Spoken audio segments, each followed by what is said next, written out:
Whatever Next, Unplugged.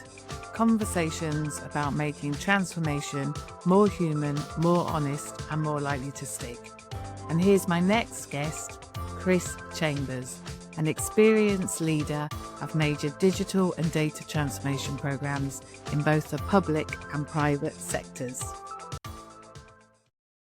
Welcome to Whatever Next Unplugged, where we lift the lid on transformations. And today, I'm really excited to have Chris Chambers on the show. Hi, good morning, Lisa. Chris, it's great to have you on. You and I met for the first time probably about 8 years ago when I worked at Ordnance Survey as the Chief Enterprise Architect, and you were leading the product team. I'm so excited that you've agreed to come on the podcast and share your experiences of transformation. Maybe just briefly introduce yourself to the audience. Yeah, sure. Thanks, Lisa. I'm genuinely chuffed to be invited. I really enjoyed our time working together at Ordnance Survey. And so over probably the last 8 years, I've led sort of major transformation programs in government. So the one where you and I were at OS was on something called the Public Sector Geospatial Agreement. And that was all around making sure that Ordnance Survey delivered the services that it did at the time, like surveying and capturing data, but also capturing new data and new ways of working. So how do you make sure that you balance the status quo with delivering new stuff? How do you make sure that an organization understands how to deliver against a commercial contract where there were penalty clauses for the first time? I then moved into central government, and there I led something called the National Underground Asset Register Programme, which was one of the top 100 projects in government, and that was to deliver a new digital map of the sort of pipes and cables of the UK. And that was a huge transformation, not necessarily about the product. It was a very standard digital product, but actually it had to get data from 650 different organizations, from gas, water, electric, telcos, local government, central government, getting all that data into one place under standard legal agreements, standard ways of working, was a really big transformation in how those 650 organizations worked. And then following that delivered a couple of years back. I moved into government digital service, and I led something called the National Data Library, which is looking at providing better access to public sector data, the most valuable public sector data. And then most recently, I've actually just got a new job.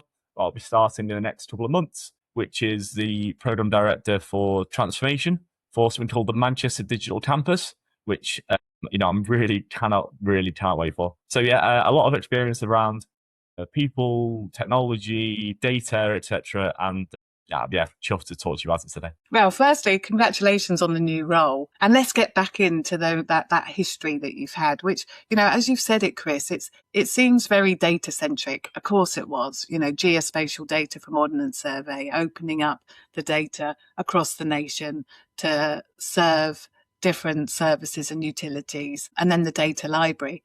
And that all is pretty technical, isn't it? This is real technical programs, as you've said, multi-millions of pounds, significant economic benefit. What part of that transformation was held together through traditional project and product management disciplines? Interesting one, because all the standard reports still there. Every month I still have program boards and project boards, and we still report to people like NISTA, for example, and they are all about what are your milestones, what you spend, what is your progress against those milestones, etc. Those are really important still. I think so. RAG statuses, all that sort of stuff is bread and butter. But what I have seen change a lot in the last 8 years is actually more focusing on in your reporting about people specifically. So things like, it's not just about headcount, it's also about what is the rate of attrition in terms of how many people are leaving and what's causing that attrition. What are the pipelines for getting the new teams in? So how do you attract the people? How do you attract, and getting those things on the radar as well is really important. But I'm not completely convinced that 10 years ago, those conversations were happening at board level. It was often left to the teams. And it was sort of like, if you're not hitting your milestones, it's your fault. Actually here, I think leaders are now expecting us to talk about those things, especially around, burn rates of people, onboarding timelines, vacancies. And we also have, in the civil service, we have this thing called the People Survey. It's an annual survey. And those stores really matter. Like every single year, leaders are judged by those stores, people stores. And it's fascinating to see how much emphasis is put on those. It could just be one of those things that, you date your people's stores and throw it away. But actually, like they matter. And therefore, people like worked hard through the year to try and make sure that the next year's people's survey stores are better than this year's. So, yeah, I think there has been a change. It's still not perfect. Like, don't get me wrong, it's still not perfect and a lot more to be done. But yeah, I think there's been a lot of improvements on people focus. But you have to still focus on those sort of hygiene factors, I would call them, on the right status, on the budgets, on the milestones, because they're important. They've been there for a reason for decades. So if you then sort of look back, okay, you've got the process of transformation, you've got the, steering boards, the weekly meetings, the data coming in about how people feel. What's been your experience on the ground when you're talking to your teams at the water cooler? What sort of conversations or mood music have you experienced over those 8 years, in the good times and the bad times? What shows up at that water cooler at that point? Yeah, it's a really interesting one. And maybe let's talk about that sort of water cooler moment in a minute, like how to do that online now. So my team's, my last team was across 11 organizations in six different locations across the UK. How do you have those water cooler moments? But maybe that's for another time. I think what comes through to me is that positive news stories are the ones that are often discussed in boards. People often they'll revert to, what's done really well. We've hit this milestone. We sort of say, oh, that's the one we talked about. What we don't talk about is those messages. I regularly get messages to me on a one-to-one basis, but in private, that sort of say, Chris, there's actually this problem. Could you might want to focus on this a little bit, or Chris, you might want to be aware of this thing coming up. And you know what? Those are normally the absolute gems. It's those points, Chris, that point that, in the meeting, the positive stuff, outside the meeting, between meetings, it's messages. Are these messages coming from people that have been in the prior meeting where things have been positive and people are raising them? They had been in the room. Yeah. But they raise them with you outside the room. Yeah, often. I think it's a combination of things. Sometimes it's raised before people get into the room. So it's sort of, I would like this to be discussed in the meeting, but I don't feel I'm in a position to say it. Would you say it, or would you make sure that is discussed? And that's like, if you raise it, Chris, I will chip in, those sorts of things. And other times it's actually, I've just left that meeting and I didn't agree with that, or this wasn't the point that was made, etc. So, they are both. And I think it's a really challenging thing is that, as a leader, am I not doing my job by ensuring there's an environment where people can say that openly in the room? Or actually is as a leader, are you doing your job by making sure that point is known, but maybe they just don't want to raise it in the room, but for it may be personal reasons. So I think it's a really interesting one of making sure that you don't, and it's a terrible thing to say, but don't sort of be focused or blinded by green things. I remember on a couple of programs, the hardest decisions are saying we're going to turn it red. But actually, it going red gets you the resource you need. It helps unblock a lot of issues. So, I think a lot of people will either bumble through an amber, because if you're amber, like everyone just sort of says, oh, get on with it. If you're green, normally people will look at you and go, that's really good, well done.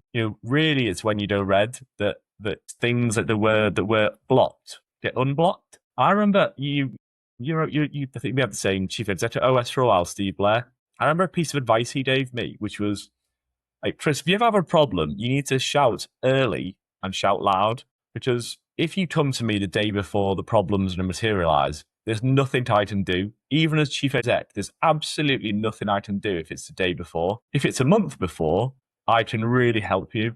And I've remembered that all my life, and I've always said that to my teams. I don't like surprises. It's like a line I tell them all. I don't like surprises.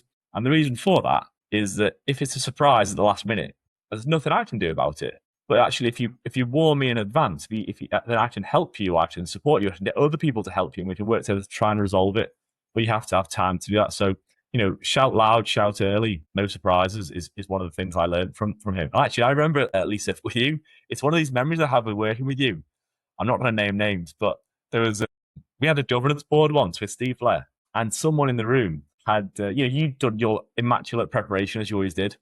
And then someone in the room raised an issue that you hadn't been made aware of and hadn't been made aware of it to other people. And it's fast. You handled it really, really well in the room. You're like, that's really interesting. But I remember afterwards, you spoke to him and you said, like, please don't do that in the future, because actually it undermines all of us. So it might look like you're coming in as a hero, the person who sort of raised this issue and said, oh, actually, I can solve that. So but actually, collectively, it looks really bad. Now, where where sort of the discussions happen, the discussions have to happen in advance, and those governance meetings are normally, rubber stamping what has been decided prior. And I think that's one of the lessons I've learned from like you and others in my time is that make sure you have conversations prior to the board meetings, because normally it's those conversations that influence decisions, not the 45-minute or 30-minute conversation about the board. So, you're really sharing some real lessons learned throughout the last 8 years, and you're sharing that human side as well as the sort of project and process side. And at OS, I'm glad you mentioned that. We both learned a lot there. We had that change team that was focused on, it wasn't focused on comms and training. It went far further than that. Have you taken any lessons from the change approach that we had at OS into your future roles? Yeah, do you know, one of the things I learned most about that time was transparency. Like transparency of when things are going well and when things aren't going well. And sort of no matter what is happening, keep telling the same message over and over and over. The team that we got in our time at OS there, where to me have been the sort of the best transformation team I've ever worked with. And that's because not just the ways of working, like, we did a weekly video there. I remember it was like one of the highlights, is the one show, was it?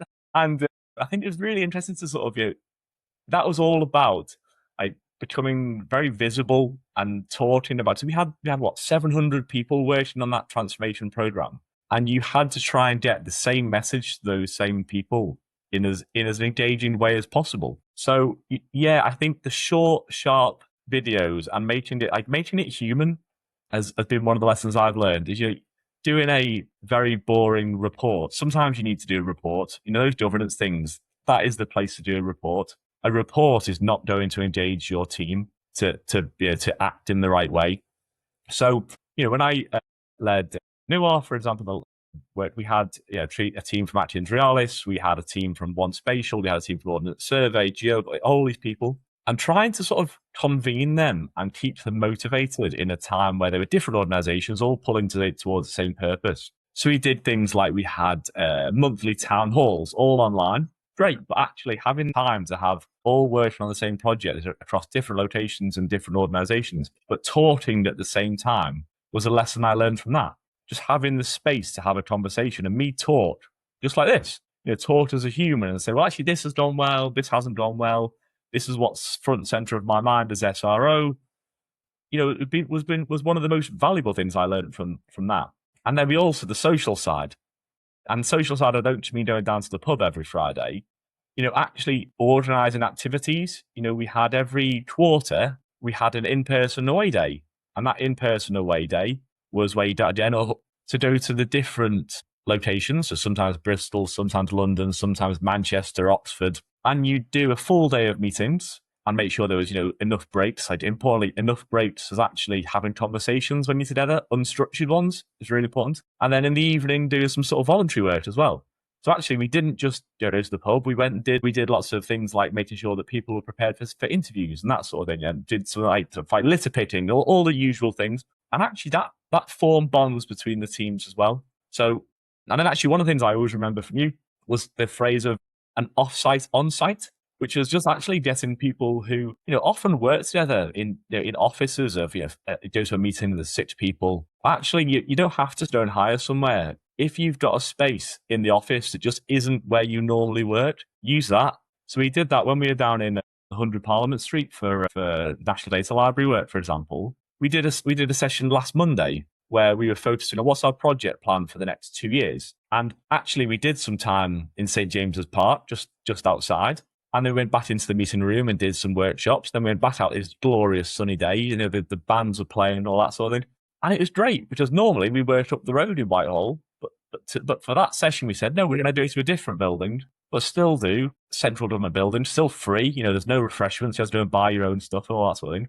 But do you know what? It was just having the right people in the right room at the same time in a slightly different setting was great. Just changing the setting can change the conversation, can't it? Which is so key. So Chris, everything we've talked about has been on the human side, which is awesome. And what was, some people might say, this sounds like it's everyone having too much fun. It sounds like it's everyone having lots of conversations and getting on, and having too much of the water cooler moment and not enough of the delivery moment. What makes you believe that this is important? What results are you seeing that are better adopting this approach than if you just stuck to the traditional project and product management disciplines of highlight reports, RAG statuses, and tracking? So I would it's not an either or. You cannot achieve with either or. If you need both. You have to have both. If you don't have a happy, motivated team, you will not achieve anything in the time frames you need. So I'm not saying you have to focus on that wholly. Absolutely not. I am not someone who you would not call me fun. I don't sort of sit there and turn up I don't play ping pong with in the office, all that sort of thing. Because I focus really heavily on milestones. I am hugely delivery focused. That's been proven by things like the delivery of the National Underground Asset Register on time, on budget, the delivery of the National Data Library on time, on budget, the delivery of the PSGA, all the milestones being hit. I'm massively milestone, focused, delivery focused, but you have to bring people with you. But, if you don't bring people with you on that journey, they won't do their best work, you won't get your best results, and you won't deliver. So it's not, for me, it's really important that it's not an either or. You have to have both. If you focus too heavily on fun and conversations, then actually you won't deliver. You won't deliver anything. You'll drift, and you'll have a lovely time and you'll have lovely conversations. If you focus too heavily on the milestones and not on the people, you won't hit them. So like that, what I said before about, if you focus on the milestones, actually people won't talk about some of the things that are really impacting them, like the fact that someone's not pulling their weight, or like the fact that because you haven't built that bond. You have to build the bonds in order for those things to deliver. So, and interestingly, what I've found is combining those different roles is really important. So you could say in government, for example, policy work is often trying to talk about, it has a reputation for talking and not delivering. Talking about what is the answer, but not delivering the answer. On the other hand, you have technology teams who often just deliver something. We need to deliver what the user's telling us. Actually, the user is critical, but actually, if you don't know why you're delivering what the user needs, so what I've found often is you have to have those people in the same teams to balance each other. So you have to have the challenge of the technology teams going, well, what are we actually trying to aim for? Because if you don't tell me what we're trying to aim for, what's the outcome, and I'll deliver something, I will absolutely hit my milestones of a green button or a yellow button. But if you don't tell me the purpose of what that button does, then actually it's completely useless. So you have to have time for conversations, but you have to also focus on milestones. I remember one of my colleagues who in one of the programs, we were doing a lot of delivery and not a lot of talking for a while. It was when we had some really difficult milestones to hit, and he sort of talked to me and said, pulled me to one side. So actually, Chris, I think what we need to do is probably get everyone into the room to have a conversation and to make sure that we're all aligned on what we're doing. This is like 6 or 7 work stream leads. And we did that. And that was the start of what we called our strategy forum.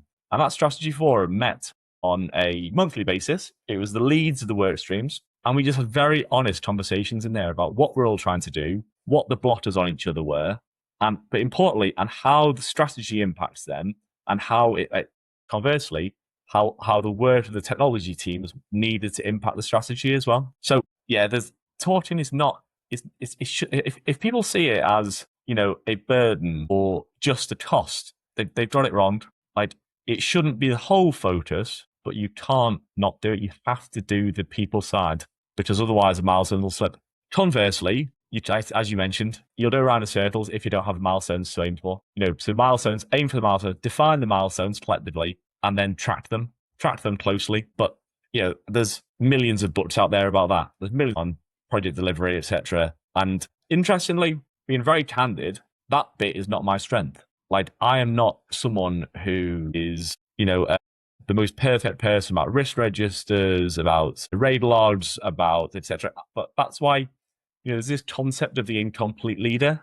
And that's why I always, whenever I go into a job, I always make sure that the PMO manager, the head of PMO, is absolutely all over governance and reporting, and because that's when you balance each other really well. And that's why I think, you have to do the balance of those things to make sure that you have, as a team, as a collective, you have that.